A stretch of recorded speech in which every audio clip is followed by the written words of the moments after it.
Wow, নেদারল্যান্ডসকে হারিয়ে বাংলাদেশের দ্বিতীয় রাউন্ড নিশ্চিত হয়ে গেল। ম্যাচ জয়ের পর ওদের জন্যই ম্যাচ জিতেছি, একই বললেন অধিনায়ক শান্ত। দর্শক, ম্যাচ জিতলেই সুপার 8-এ ওঠার সমীকরণ সহজ হবে বাংলাদেশের। গুরুত্বপূর্ণ এই ম্যাচে সাকিব আল হাসানের 50-তে 5 উইকেটে নেদারল্যান্ডসের সামনে 159 রানের চ্যালেঞ্জিং পুঁজি দাঁড় করিয়েছিল বাংলাদেশ। অর্থাৎ জিততে হলে নেদারল্যান্ডসকে করতে হবে 160 রান। এই টার্গেট নিয়ে বল করতে নেমে শুরু থেকেই দুর্দান্ত বোলিং করেন বাংলাদেশের বোলাররা।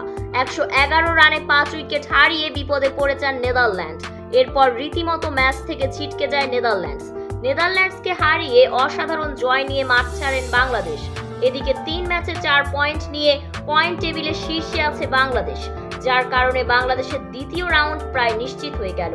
এদিকে ম্যাচ জয়ের পর অধিনায়ক নাজমুল হোসেন শান্ত বলেন, সবার একক পারফরমেন্সে ম্যাচ জিতেছি, সবার জন্য শুভকামনা রইল।